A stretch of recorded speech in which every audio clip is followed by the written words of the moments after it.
Poptropica. I'm not sure if I watched the video from this dude's channel, but I saw it in my recommended. And if you did not play Poptropica growing up, you missed out.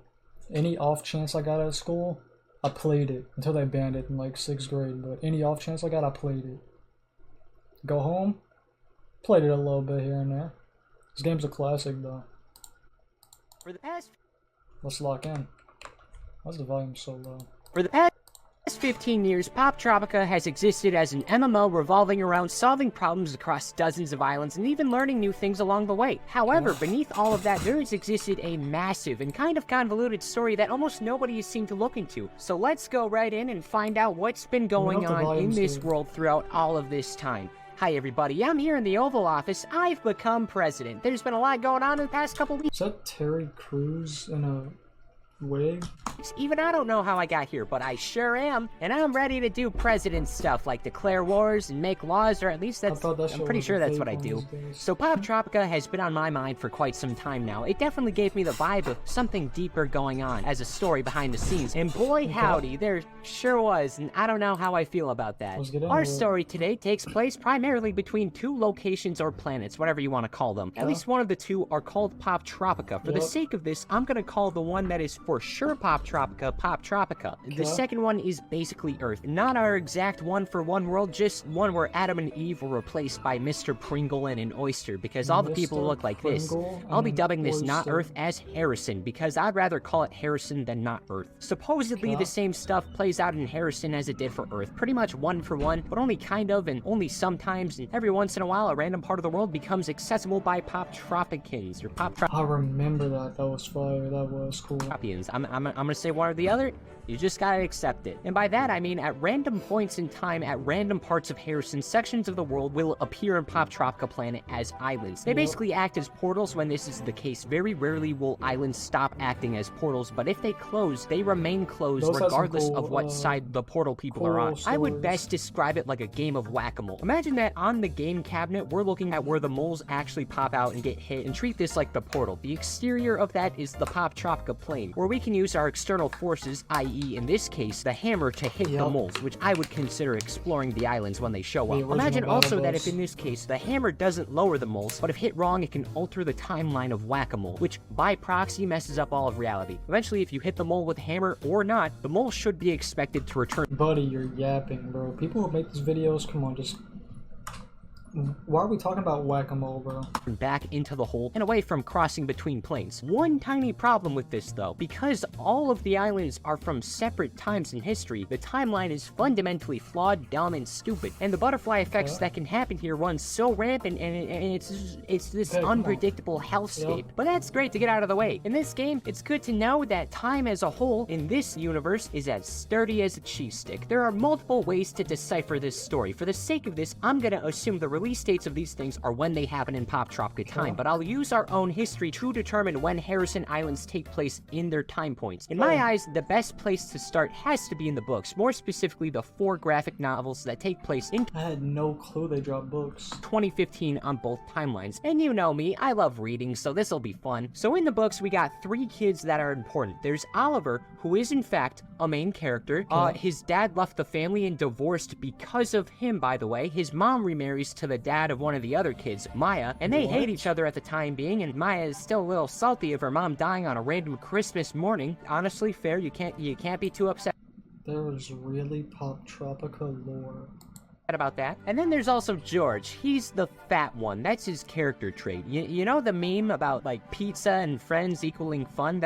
That's their dynamic basically, just more divorced than usual. This story is an isekai for people who don't have a BMI higher than their IQ, or you're fortunate enough to not watch anime. An isekai is when characters or several characters are brought into a new world unlike anything they've ever seen. Wow! One day, the children go on a hot air balloon until their pilot of the balloon sees a storm and flies into it, causing the 4 characters to be sent to Poptropica. This is Octavian. He's a bad guy. He's got a map that lets him travel between all the Poptropica islands instead of regular not Earth Harrison islands, and for the moment, that's really all you gotta know. Anyway, the hot air balloon crashes on the Mystery of the Map Island that takes place in 2015 and between 1950 to 1000. See what I mean? This is gonna be convoluted. bad, the times aren't gonna make sense, but it's gonna be fun. We're fine. Yeah, In this book, the three main pals all get captured by Vikings, while Octavian is stuck in a tree and being uncool.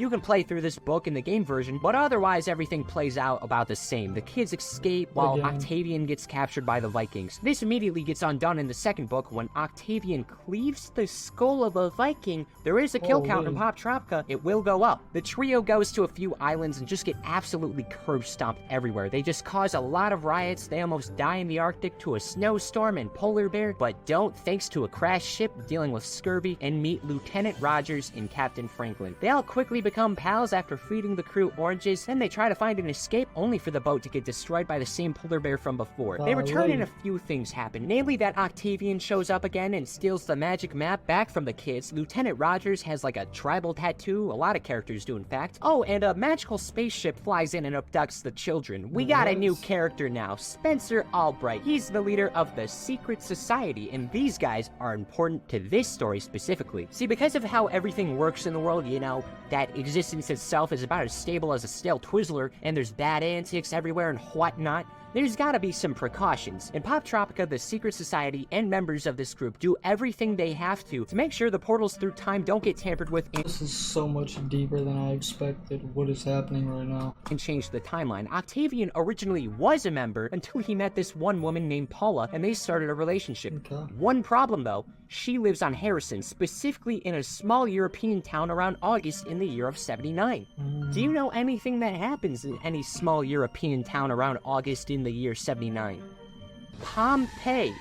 Paula dies in a volcano eruption, and Octavian is bummed to flip out. Initially, he tries reverting it so Paula is alive again, but then the Secret Society is like, dude, we didn't do shit during the Titanic when it showed up. You're out of your gosh diddly darn mind if you think we're gonna save Pompeii. So then after she gets thrown back into Pompeii and gets brutally killed by a volcano, they just drag her back in. He decides to take over Poptropica and by proxy all of time of Harrison, which is exactly what he's doing with the map. We also find out that the tribal tattoo specifically is this thing called the Aegis, which is capable of rewinding small periods of time. So now the entire Secret Society is freaking out and losing to this single dude. Our group goes to Egypt during the construction of the pyramids right as the portal is starting to close, just in time to watch Octavian bomb the Great Pyramids of Giza, which makes all of Egyptian history disappear. This event kills at least a few people, and at least one of them was needed in Spencer's family tree, erasing him and basically anyone with ancestry relating to this moment from history as a result. So now things aren't looking too good. The Secret Society is gone, everything sucks, and the gang goes down to a submarine to find the heart of Poptropica and a Nexus. And they do. And when they do, this is when I realized how futile the efforts of making a Poptropica timeline was. Spencer Albright's still alive because there's multiple timelines. Do you remember when I said the timeline looks like this? Well, actually it looks more like this. Supposedly, there's millions and millions of timelines. There are so many timelines that the screen is just black with time points. And there is really just so much to deal with, but really treat this like the MCU after Avengers Endgame, where there suddenly becomes way less stakes, and the series is ruined when you overthink it, because instead of the universe being at risk, only a universe is at risk.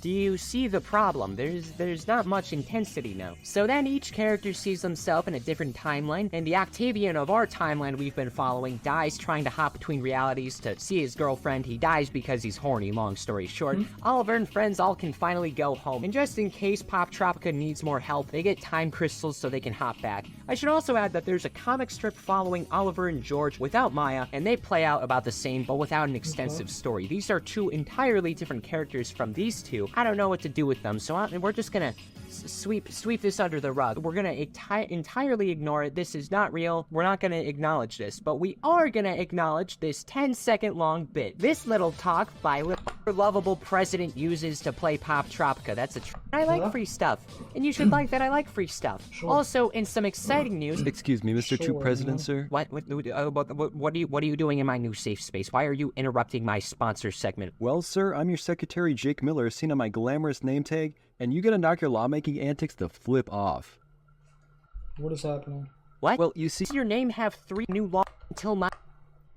Anyway, that's about all there is in the Poptropica graphic novels meant for children, but there's still an entire game to look at. But honestly, I don't think the rest of this will be that complicated, more so just elaborating on things we already... You're explaining it too much, bro. It's like the 4th segment where you're explaining what you're about to say. Come on. Oh, ew. There is a lot of Poptropica content, to say the least. Versions alone make this kind of complicated. I mean, there's already 5 versions of the game. There's the Steam version, the browser version you can find on Cool Math and Mobile, the DS version, the 3DS version, and the Shutdown Flash version. And all of them have different islands. A few islands appear on... Damn, they have they do have a lot. They have a lot of ways to play it. I usually played it on the browser or their site. Multiple versions, but if you want to beat Poptropica, you'll have to buy it 3 separate times and then find a way to play the old Flash one. Browser one's free though, so yeah, that's a good place to start. Yep. Here's the thing though, most of this stuff is independent to respective islands, and most of these events are just actual events in history but Poptropicized. Like the Mystery of the Map Island is a good example. We don't need to go over that again, and from what I could gather, that seems like the 2nd island in terms of Harrison chronological order, but it's the 44th in Poptropica's one. So it sucks, and it makes me sad, and I don't have seasonal depression, but if it feels anything like how I do now, let me tell you, I don't want it. So what we're gonna do is we're gonna specifically base this off of Harrison's time. Seeing that gameplay gave me so much nostalgia, holy shit. Because that's the more complicated one, and I just like making things more complicated. I think it's fun. Let's start off at Mythology Island, 2010, and Ancient Greek Mythos time. Yeah, this sucks. Zeus is a dick biscuit, final boss of this island, and will return. That is everything I need to say for over 30 minutes of gameplay on this island. Bro. That is the only plot-relevant thing worth a note. Skipping a couple islands, let's take a look at Astronauts Island in 2009 and the 1400s-ish. This is basically the first major split in history between Earth and Harrison, but this guy Mordred brought technology to the kingdom Arcturus. He then gets banished and locked into a dungeon for this specific activity, so that's a bummer for about 15 minutes until he escapes on a rocket and goes to space.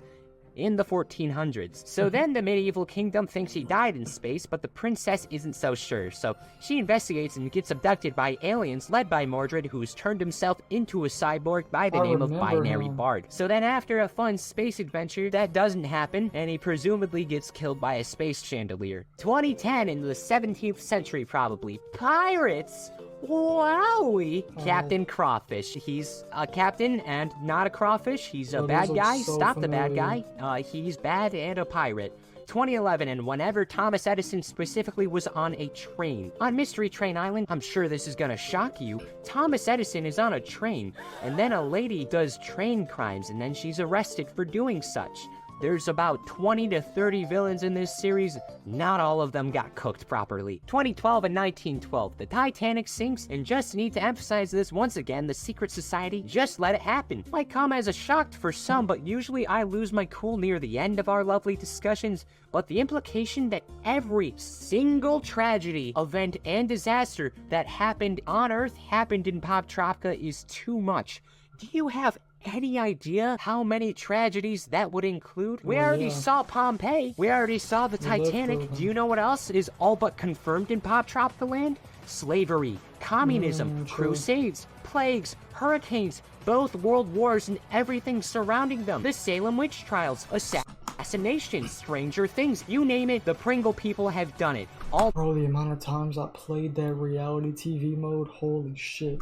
Bad things. I have limits. I wanted to take this seriously, but this is too much. And my little chipmunk brain can't handle it. So let's just mosey right over to 24 Carat Island in 2009, and I want to say somewhere around the Great Depression. This is Dr. Hare. For some reason, he's one of the most popular characters in the series. Initially, he was just a dude studying at the National Institute of Silly Sciences until an experiment went horribly wrong and exposed him with rabbits or gamma radiation or something, and gadzooks, now he's a rabbit person. Goodness gravy. So now the rabbit part of his brain is apparently evil, and because of that, he wants to rule all of Poptropica. His plans start with him stealing all the carrots and then abducting some children. Big ambitions, poor execution. He's flying in space for the time being because he failed at a spaceship blew up. Early 2010 and probably the 80s. Counterfeit Island. I was told this is a pretty popular island with lots of stuff in it.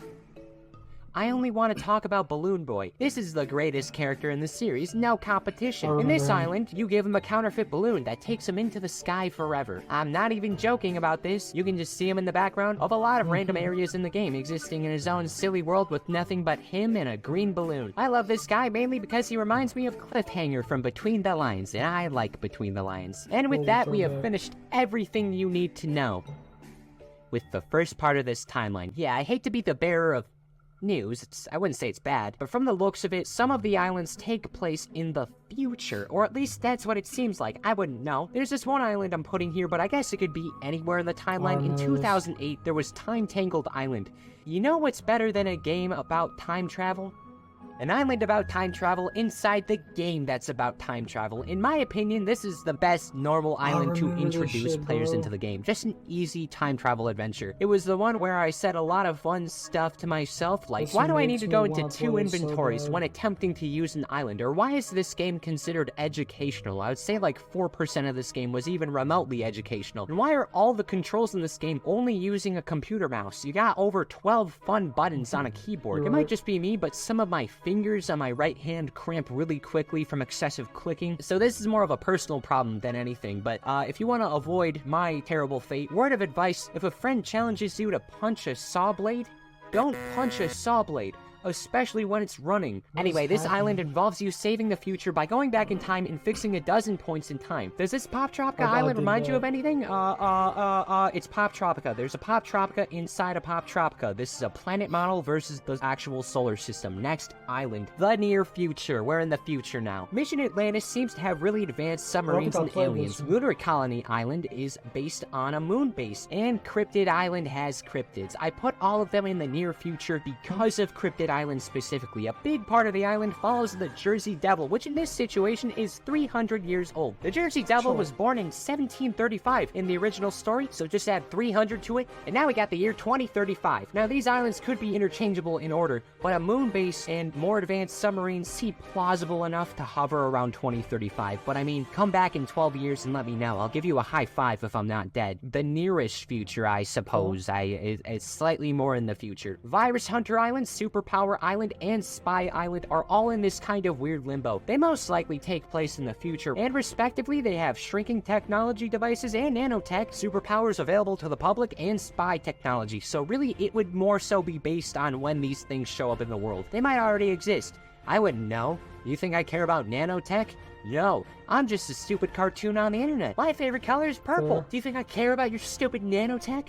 No, I don't. I care about Poptropica, my favorite game called Poptropica. And again, you could treat this like this is part of a different timeline, which I won't be doing, but please consider these can go a few places. The not as nearest future. Here we have the latest islands, in my eyes at least. Game Show Island follows a world that faces an AI takeover. I'm pretty sure this might be a plot hole though, namely because of Time Tangled Island having both a good future and a bad future. This just feels odd to me for some reason, like I can't put my finger on it. Your character is in the future in this one, and then after whatever that nightmare was, is Steamworks Island. Not much to add here. It's steampunk, it's in the name. And finally, with that, we have finished talking about all the islands connected to Harrison. I really thought that would be it, but nope. We got 2 special types of islands that need to be added to the discussion. Both of them are completely separate to our lovable little Earth equivalent, but they happen to be existing in separate ways. The first type is the Sponsor Islands. One of the most beloved parts of Poptropica happens to be the crossovers. Usually the crossovers being from stuff you would expect me to talk about on this channel. I forgot about that crossover, bro. That show was cool. Crossover. They would have a bunch of ads everywhere. And ads typically consist of promotions between rooms. In this case, when I was playing, I saw Paw Patrol characters throughout the browser version, and they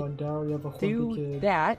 And in special cases, there's entire islands dedicated to certain series, like The King, Big Nate Island, which you currently can't play on any available one of my favorite book series ever, but when they dropped this, I was so happy. Versions of the game. To my knowledge, at least. I spent $20 on Poptropica on Steam. Why can't I play Big Nate Island? Really in fact, why can't I even play Wimpy Kid Island? The author of the books, Jeff Kinney, created the game. I just want to see Roderick in the funny point-and-click platformer game. But yo, we got Timmy Failure, and that's great and all. But I just want to hang out with Big Nate. I tried to play that one, but I didn't get it. I just want to hang out with Big Nate. So you should know the drill by now. I'm gonna play the multiverse card. Try and stop me. You can't. The last type of islands are the ones that I believe exist exclusively within the Poptropica realm. There are 5 of these islands. Let's start off with the first ever added island to Poptropica in 2007. Early Poptropica. From the vibes of it, early Poptrop is basically pilgrim stuff. The characters here are pixelated, and really all they're doing here is colonizing because this is technically the start of the Poptropica timeline. Spoilers from, like, the past 15 minutes, I'm guessing. They've already succeeded. I'm sure you're shocked that Poptropica exists. 2010, Reality TV Island. This is the one I played a shit ton. This is the... only important because of the fact characters throughout a few of the islands return here to compete. Like Dr. Hare, for example. He's in this one as a contestant, and this is important because the amount of times I played this and tried to win, bro. Of the next island released in 2012, Super Villain Island. And this is probably what I would consider the climax of a good amount of these characters and islands. Basically, every other important villain in the Poptropica timeline up to this point returns here. Captain Crawfish, Dr. Hare, Binary Bard, that one lady from Counterfeit Island that I ignored because the Balloon Boy is so much cooler, and the rest of them, like that one guy who shrunk himself in Shrink Ray Island, he's also here. I forgot to talk about him. Friendly reminder that Octavian isn't here because 1, that island takes place 3 years from now, and 2, he's dead anyway, it doesn't matter. A scientist named Dr. Jupiter hires you, and you specifically, to go in the minds of some of the villains in the super prison to extract their evil. This is kind of where we get to see why some of these characters act in these ways as well. Dr. Hare, for example, had the rabbit section of his brain bullied when it was young, and that is why he abducts children and tries to take over the world. But eventually you find all the totems of evil that makes the evil dudes evil, and you give them to Dr. Jupiter, and that's all pretty good until he lashes out. He's kind of a dick biscuit about it. Hey, wait a minute, I only know one dick biscuit in Poptropica, that's Zeus! Now you gotta fight him to save the day. And then you do that. 2013, Poptropica, aka this island is stupid and makes my head hurt too much. This adventure is about Poptropica headquarters being under new management and repairing this mess of an island. This is an island about making the game that made this island that's one of infinite timelines. I'm just gonna call it canon, but if we're being honest, that's more of an opinion than anything. Like, friendly reminder, the timeline looks like this. It's just so many time points, it doesn't matter. Nothing matters. Doesn't matter? No, it doesn't, because I just said it doesn't matter. 2014, Poptropica. An in-universe Comic-Con that's a lot of fun, makes everyone jolly, until this one guy, Omegon, who's supposedly a villain from a movie in the Poptropica world, takes over the convention and enslaves everyone who didn't escape it in time. The finale of this little island sees his ass being beat the absolute dickens out of so much that he falls off and starts appearing in reality TV with the Grim Reaper and Bob Ross. So there you have it. That is everything there is to know about Poptropica's world. Oh, wait, shit. 2017, Poptropica Worlds. This is a sequel spin-off thingy. It's the same thing. I don't care. Yada, yada, yada. It got shut down. Now we're caught up.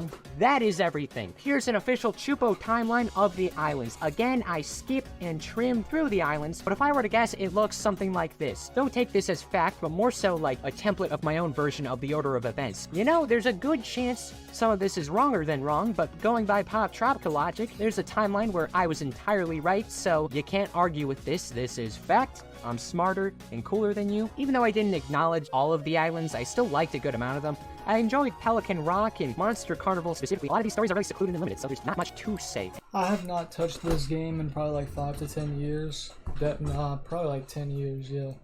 So it's definitely weird looking back. Did not know there was this much like lore on it. But growing up, this was one of those games. Had me psyched as shit to play it. One of the most satisfying games to play. Anytime you got something, you really felt like you earned that shit. Oh my gosh. I'ma take it slow. Wanna keep it short, so I'ma let it blow. Riding around with drugs, I'm an evil soul. My heart's always broke, please just leave me alone. My heart's always broke, please just leave me alone.